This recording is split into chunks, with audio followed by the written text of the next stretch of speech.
Hi friends, అందరూ ఎలా ఉన్నారు? మేము బాగున్నాం ఫ్రెండ్స్. మీరు బాగుండాలని కోరుకుంటున్నాను. ఇక్కడే 3 టబ్బుల్లో డ్రాగన్ మొక్కలు వేసాను ఫ్రెండ్స్. కనపడుతుంది నల్ల టబ్బులో డ్రాగన్ చెట్టు 2 సంవత్సరాలు అయింది ఫ్రెండ్స్ వేసి. కానీ మాకు ఇంతవరకు ఎప్పుడు కాయలు రాలేదు ఫ్రెండ్స్. పోయిన సంవత్సరం ఒక్క కాయ వచ్చింది. ఆ ఒక్క కాయకి బాగా ఆనందపడ్డాము. ఈ సంవత్సరం ఫ్రెండ్స్ మొన్న 2 కాయలు వచ్చాయి. ఇప్పుడు మళ్ళీ 2 కాయలు ఇచ్చుకుంది. మళ్ళీ రెండు కాయలు మళ్ళీ పూత చూడండి ఫ్రెండ్స్, ఎంత అందంగా ఇచ్చుకుందో.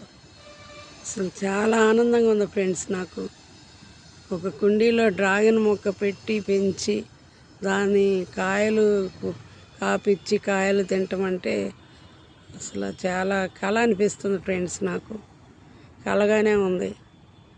కానీ ఈ డ్రాగన్ మొక్క పెంచడానికి నేను చాలా కష్టపడ్డాను ఫ్రెండ్స్. చాలా కష్టపడ్డాను, చాలా ఎరువులు ఇచ్చాను. ఎలాగైనా ఈ చెట్టు కాయ తినాలి, కాయ కాపించాలి. నా కోరిక ఏంటంటే ఫ్రెండ్స్, డ్రాగన్ చెట్టుకి చాలా కాయలు కాపించి చాలామందికి ఇవ్వాలని నా ఆశ ఫ్రెండ్స్. నా ఆశ నెరవేరుతుందో లేదో తెలియదు, కానీ ఇప్పటికి మాత్రం చాలా ఆనందంగానే ఉంది ఫ్రెండ్స్. మంచిగా కాయ మా కుటుంబానికి సరిపోయే మోయనంగా అయినా కాయలు ఇస్తుంది ఫ్రెండ్స్.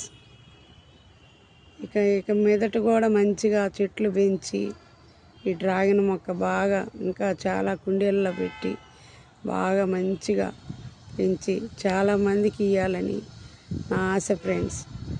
ఈ చెట్టు నుండి చాలా కొమ్మలు కట్ చేసి అవి నాటి వాటి ఏర్లు వచ్చిన తర్వాత చాలామందికి ఇచ్చాను ఫ్రెండ్స్. ఈ డ్రాగన్ కొమ్మలు, ఇది పింక్ పల్ప్ ఫ్రెండ్స్. ఇది బయట సహజంగా దొరకదు అనుకుంటా. ఇప్పుడు అంతా వైట్ పల్ప్ దొరుకుద్ది. ఇది పింక్ పల్ప్ ఫ్రెండ్స్. నేను ఆన్లైన్లో తెప్పించుకొని వేసుకున్నాను ఫ్రెండ్స్ 2 సంవత్సరాల క్రితం. ఇప్పుడు మంచిగా కాయలు ఇస్తున్నా, నా కష్టానికి ఫలితంగా కాయలు ఇస్తుంది ఫ్రెండ్స్. నాకు చాలా ఆనందంగా ఉంది ఫ్రెండ్స్. ఈ వీడియో మీకు నచ్చితే లైక్ చేయండి, షేర్ చేయండి, సబ్స్క్రైబ్ చేయండి ఫ్రెండ్స్. సపోర్ట్ చేయండి, నా ఛానల్ ముందుకు నడిపించండి ప్లీజ్ ఫ్రెండ్స్.